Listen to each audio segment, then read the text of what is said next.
దారులతో కూడా కలిపి కొంతమంది సర్వే చేర్చుకుంటున్నారు. ఇలాంటి కొంచెం దారులు వదిలేసి చేయమని చెప్పి సర్వే గారికి మేము ముఖ్యంగా కోరుకుంటున్నాము. ఎందుకంటే సార్ ఈ మొదల్లో ఉన్న వాళ్ళు దారు కలిపోవడం వల్ల వెనకున్న వాళ్ళకి ఇబ్బంది అవుతుంది. ఆ విషయం కూడా గ్రహించమని చెప్పేసి మీ ద్వారా విన్నపం చేసుకుంటున్నాం సార్. చెరువు గురించి సార్ మీరు కొంచెం బాగా దృష్టి పెట్టండి. సబ్ కలెక్టర్ గారు, రైతు చెప్పింది వాల్యూడ్ పాయింట్. ముందు రైతులు దారులు బంద్ చేస్తే వెనక రైతు పోవటం ఇబ్బంది అవుతుంది. కాబట్టి ఆ దారులు ఏదైతే ఉన్నారో దారులు డిలీట్ చేసి మీరు కొత్తగా మనం ఏదైతే మ్యాప్ ఇస్తున్నామో ఆ మ్యాప్లో దారిని మెన్షన్ చేసుకోవాలి. దారి అనేది మస్ట్ అండ్ షుడ్. అది ఎట్టి పరిస్థితుల్లో ఎవరికి పట్టాలు ఇవ్వటం జరగొద్దు. రెవెన్యూ కిందనే ఉండాలి. దారి అప్రోచ్ అనేది పైదాకా ఉండేటట్టు చేయండి. అదే రకంగా రైతు చెప్పినట్టు చెరువు గురించే చెప్తున్నాడు. ఏదో ఆంధ్ర వాళ్ళు అది ఇదని. ఎవరిదైనా కూడా అది ప్రభుత్వ స్థలం అయితే చెరువులాగానే ఉండాలి. ఇరిగేషన్ శాఖ వాళ్ళకు కూడా నేను కలెక్టర్ గారు ఆదేశాలు ఇచ్చి దాని చుట్టూ కూడా బోర్డర్ ఫిక్స్ చేయి. సార్ గతంలో కూడా చెరువులో కొన్ని పావాలి మొక్కలు అని చెప్పి వేరే మొక్కలు వేసినా దాన్ని పీకేసింది సార్. పీకేసి అది పోలీస్ స్టేషన్ దాకా కేసు అయింది సార్.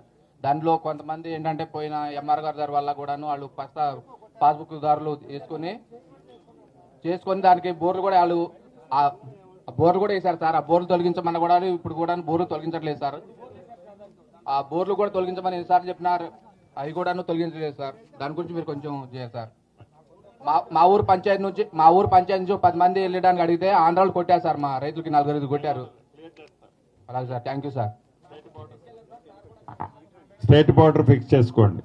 స్టేట్ బార్డర్ ఫిక్స్ చేసేసి వాటర్ రెవెన్యూ ఇటు రెవెన్యూ కూర్చొని స్టేట్ బార్డర్ ఫిక్స్ చేసి వాళ్ళ బార్డర్లో వాళ్ళు ఉంటారు, మన బార్డర్లో మనం ఉంటాం.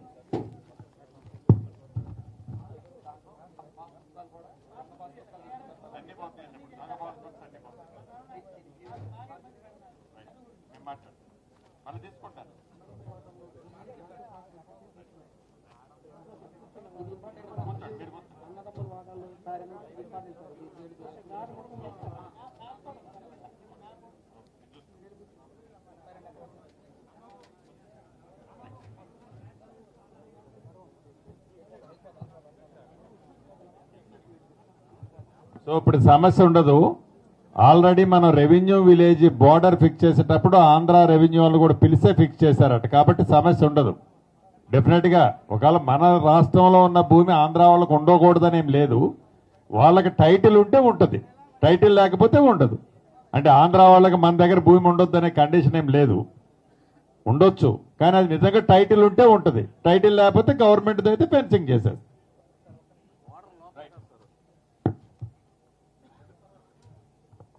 నమస్కారం సార్. ఈ ల్యాండ్ ఆ రైతులు ఏదైతే ఇప్పుడు సమస్యని మీకు ఎక్స్ప్లెయిన్ చేశారో ఇది 1958 నుంచి వాళ్ళే వంశపారిపర్యంగా వాళ్ళకి వస్తుంది సార్. ఇప్పుడు ఈ చెరువు ఏదైతే మెన్షన్ చేశారో ఆ విలేజ్కి సంబంధించిన వాడినే నేను కూడా. అక్కడ దగ్గర 21 మంది రైతులు అనేది ప్రజెంట్ అనేది ఫీల్డ్లో ఉన్నారు. వాళ్ళకి పూర్వం నుంచి వాళ్ళ శిస్తులు అనేది కడుతూ వస్తున్నారు. ఆ శిస్తులు బేస్ చేసుకొని వాళ్ళకి 2007లో పట్టా పాస్బుక్లు అనేది మంజూరు చేశారు. 2016లో కూడా